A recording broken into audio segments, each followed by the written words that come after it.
Looking to connect your Epson ET-2400 printer to Wi-Fi? Don't worry, setting up wireless printing is quick and easy. Once connected, you'll be able to print from your phone, laptop, or tablet without cables.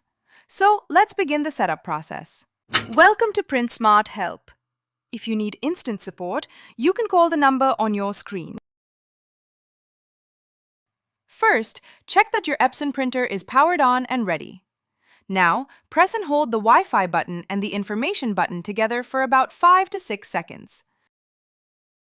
After that, press and hold only the information button for around 10 seconds, then let it go. Your printer will now print a network information sheet. This page includes the Wi-Fi direct name and password that you'll need to complete the wireless connection. Next, pick up your smartphone and open the Settings app. Tap on Wi-Fi and make sure your wireless network is turned on.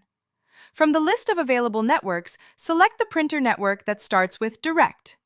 Use the password printed on the network information page, then tap Connect or Join.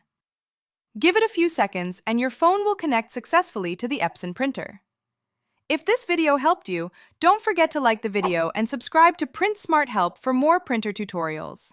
You can also contact us using the support numbers shown on your screen. And if there's another printer model you'd like us to cover, leave it in the comments below.